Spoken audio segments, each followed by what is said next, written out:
As Jesus was walking along, he saw a man who had been born blind. Teacher, whose sin caused him to be born blind? Was it his own or his parents' sin? His blindness has nothing to do with his sins or his parents' sins. He is blind so that God's power might be seen at work in him. As long as it is day, he must keep on doing the work of him who sent me. Night is coming, when no one can work. While I am in the world, I am the light for the world.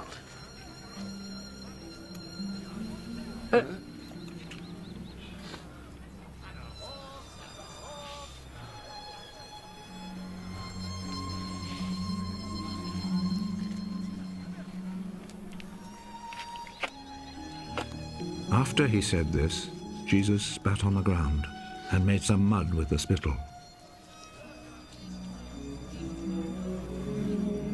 He rubbed the mud on the man's eyes.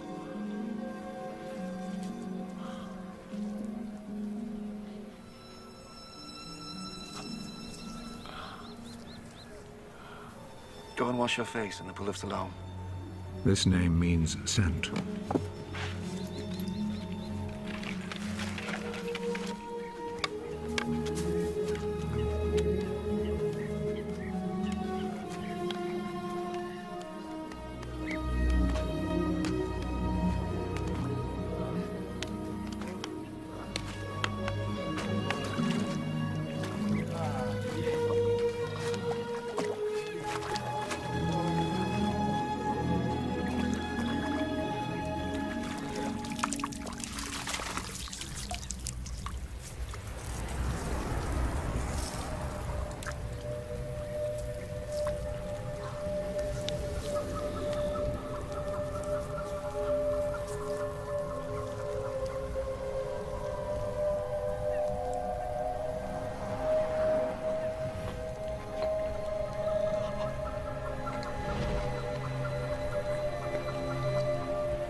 So the man went, washed his face, and came back, seeing. His neighbors then, and the people who had seen him begging before this, asked, "Isn't this the man who used to sit and beg?" He's the one. No, he isn't. He just looks like him. I am the man. How is it that you can now see? The man called Jesus made some mud, rubbed it on my eyes, and told me to go to Siloam and wash my face. So I went, and as soon as I washed, I could see. Where is he? I don't know. Then they took to the Pharisees the man who had been blind. The day that Jesus made the mud and cured him of his blindness was a Sabbath.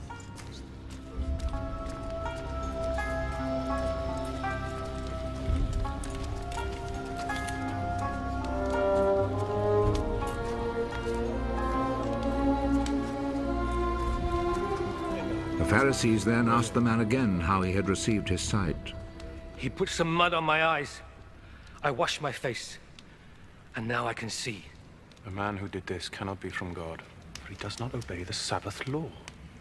How could a man who is a sinner perform such miracles as these? And there was division among them. You say he cured you of your blindness. Well, what do you say about him? He is a prophet. The Jewish authorities, however, were not willing to believe that he had been blind and could now see until they called his parents. Is this your son? You say that he was born blind. How is it then that he can now see? We know that he is our son, and we know that he was born blind. But we don't know how it is that he is now able to see, nor do we know who cured him of his blindness. Ask him. He is old enough and he can answer for himself. His parents said this because they were afraid of the Jewish authorities, who had already agreed that anyone who said he believed that Jesus was the Messiah would be expelled from the synagogue. That is why his parents said, He is old enough. Ask him. A second time, they called back the man who had been born blind. Promise before God that you will tell the truth. We know that this man who cured you is a sinner. I do not know if he is a sinner or not. One thing I do know. I was blind. And now I see.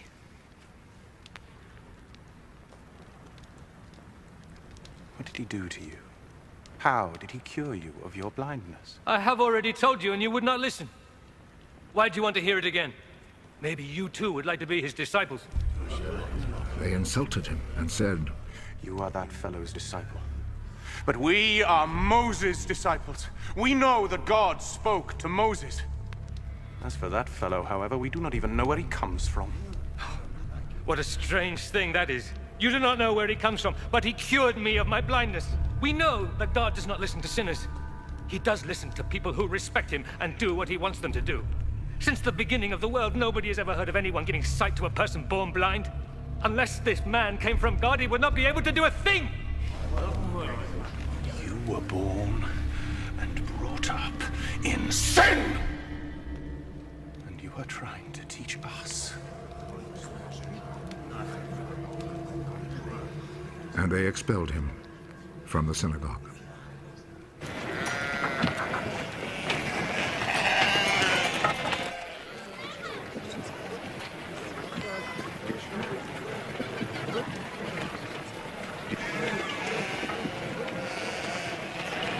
When Jesus heard what had happened, he found the man. Do you believe in the Son of Man? Tell me who he is, sir, so that I can believe in him. You have already seen him. And he is the one who is talking with you now.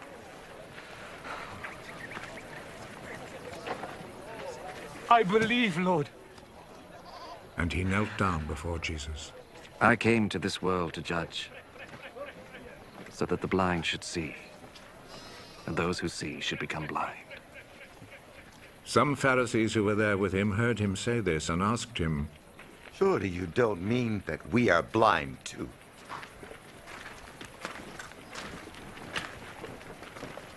If you were blind, then you would not be guilty. But since you claim that you can see, this means that you are still guilty.